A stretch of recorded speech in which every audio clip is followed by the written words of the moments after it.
जगदाधार जगन्निवास परमात्मा राधा कृष्ण के चरणों में शतकोटि नमन। मित्रों को, जिज्ञासुओं को, धर्म प्रेमियों को, ज्योतिष विज्ञान प्रेमियों को हर हर महादेव बम बम भोले नमः शिवाय। मित्रों, समुदाय मनुष्यों का समुदाय होता है, पक्षियों का समुदाय होता है, पशुओं का समुदाय होता है, वृक्षों का समुदाय होता है। ये समुदाय या अंकों का समुदाय जिसमें बहुत सारी चीजें हों जिनकी गणना की जाए। समूह, समुदाय, अंकों का समुदाय का, समुदाय कहो या अंक कहो, मानव के जीवन में इसकी क्या उपयोगिता है, इनका व्यवहारिक पक्ष क्या है, अंकों का ज्योतिष शास्त्र में क्या महत्व है। अनेक विद्याओं में भी सर्वोत्तम साधन अंक ही है, अंक ही है। अंक ही अव्यक्त को व्यक्त कर सकते हैं, क्योंकि अंक ही स्वयं शक्ति का स्वरूप है, रूप है। प्रकृति ईश्वर है। प्रकृति में तीन शब्द हैं, प्र, कृ और ति। प्रकृति, प्र मीन्स प्रकट करना,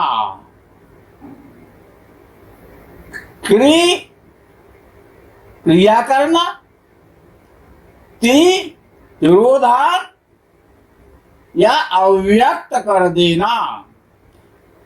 प्रकट करना, क्रिया करना, अव्यक्त कर देना, इसका नाम है प्रकृति। अच्छा, गोस्वामी तुलसीदास जी ने श्री रामचरितमानस में अंक के विषय में कहा, राम नाम को अंक है और सब साधन सून, अंक गए कछु हाथ नहीं, अंक रहे 10 गुण। आकर 8,84,00,000 अंक अगुण आकर सगुण, दुहावली में आता है। आगे तो कह दिया, ब्रह्म राम ते नाम बड़। खैर, ये आध्यात्मिक प्रसंग, दार्शनिक प्रसंग है, इसको यही छोड़ते हैं, आगे बढ़ते हैं। विस्तार और संकोच, विस्तार करना और उसको कम करना, विस्तार एवं संकोच मन का गुण है। मन का गुण अंक या संख्याओं का गुण है अंक। शक्ति या स्पंदन का गुण है अंक। चंद्रमा का गुण है विस्तार, संकोच। ये सभी आपस में पर्यायवाची हैं।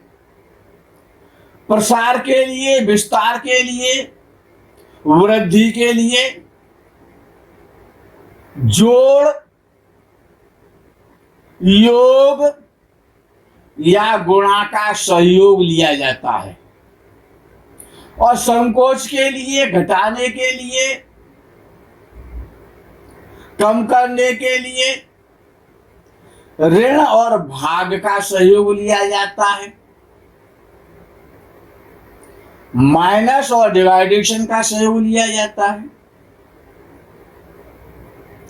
अब अब विषय आता है कि बृहस्पति को जीव कहा गया है। जीव और ईश्वर, जीव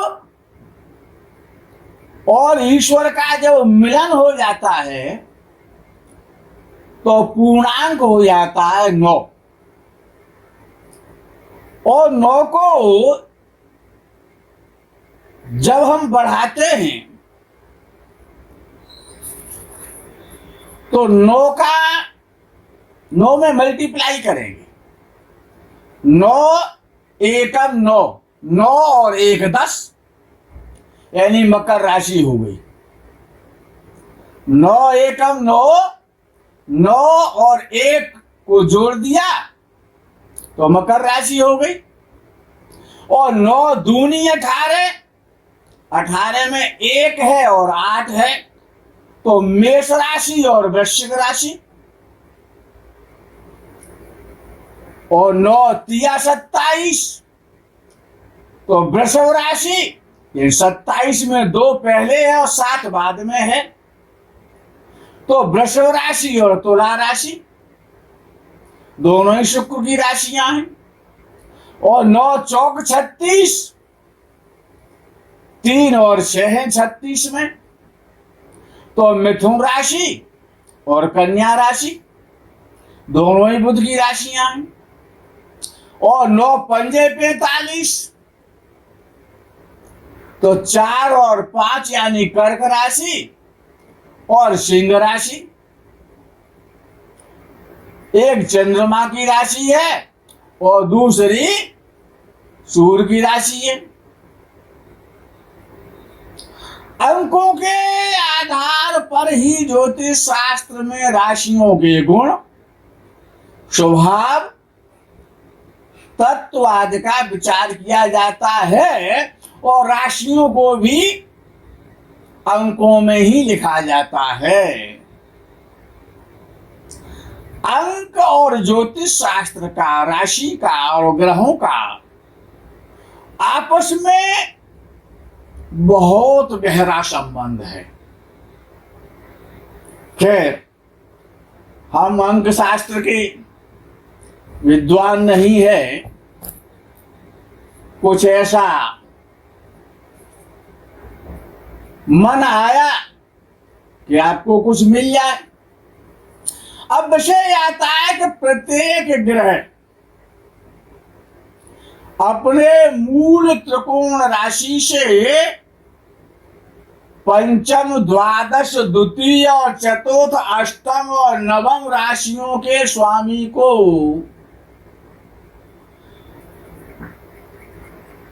और अपने उच्च स्थान को मित्र मानता है। प्रत्येक ग्रह कहां से? अपनी मूल त्रिकोण राशि से पंचम, द्वादश, द्वितीय, चतुर्थ, अष्टम और नवम राशियों के स्वामियों को और अपने उच्च स्थान को मित्र समझता है, मित्र मानता है। अच्छा, मूल त्रिकोण राशियां कौन कौन सी हैं?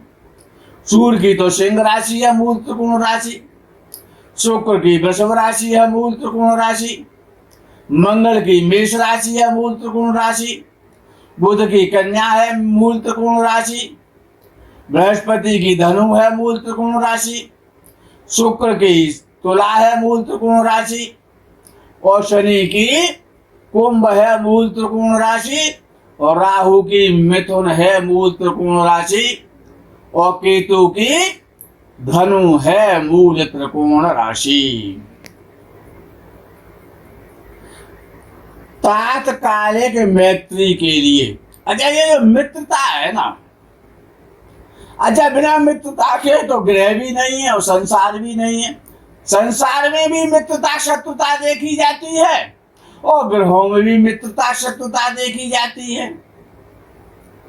नीचता और उच्चता मनुष्यों में भी है, संसार में भी है और ग्रहों में भी है।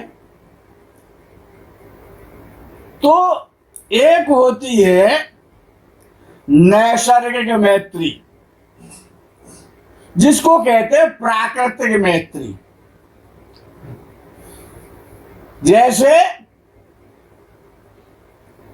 कि सूर्य नैसर्गिक ग्रह है, उसके नैसर्गिक मित्र कौन से? कि गुरु है, चंद्र है और मंगल है। चंद्र के जो नैसर्गिक मित्र हैं वो सूर्य और बुध हैं। मंगल के नैसर्गिक मित्र सूर्य, चंद्र और बृहस्पति हैं। बुध के नैसर्गिक मित्र सूर्य और शुक्र हैं। गुरु के नैसर्गिक मित्र सूर्य, चंद्र और मंगल हैं। शुक्र के नैसर्गिक मित्र शनि और बुध हैं और शनि के नैसर्गिक मित्र बुध और शुक्र हैं। विषय को आगे बढ़ाते हैं। ये जो वर्ग होते हैं, वर्ग, एक जो राशि होती है वो 30 अंश की होती है, आपको भली भांति पता है। यानी कि राशि के आधे भाग को होरा कहते हैं और राशि के तीसरे भाग को, तृतीय भाग को दृष्टान कहते हैं। इसी प्रकार के राशि के सप्तम भाग को और सप्तमांश कहते हैं और राशि के नवम भाग को और नवांश कहते हैं और राशि के द्वादश भाग को द्वादशांश कहते हैं और राशि के 30वें भाग को त्रिंशांश कहते हैं। और ये सभी मिलकर के ग्रह, होरा, दृष्टांश, सप्तमांश, नवमांश, द्वादशांश, त्रिशांश, ये जो 7 वर्ग हैं यही सप्त वर्ग कहलाते हैं। इन सप्त वर्गों में से यदि सप्तमांश को हटा दिया जाए, अलग कर दिया जाए, तो यही षडवर्ग रह जाते हैं, षडवर्ग कहलाते हैं। और इन 7 वर्गों में, सप्त वर्गों में दशमांश, षोडशांश और षष्ठ्यांश, ये 4 वर्ग और जोड़ दिए जाए तो ये 3 वर्ग जोड़ दिए जाए, दशमांश, षोडशांश और षष्ठ्यांश, तो ये 10 वर्ग कहलाते हैं। जब कोई ग्रह अपनी उच्च राशि में स्थित होता है तो उसको एक रूप बल मिलता है, एक रूपा बल मिलता है। रूपा को आप, ज्योतिषीय भाषा है रूपा, उसको आप सरल करना चाहें तो कह सकते हैं 1 रुपया। रुपये में रुपये का बल मिलता है।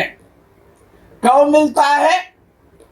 कि जब ग्रह अपनी उच्च राशि में होता है तो अर्थात उसको 1 रूपा बल मिलता है, रुपये में रुपये का बल मिलता है, अर्थात पूर्ण बली होता है ग्रह।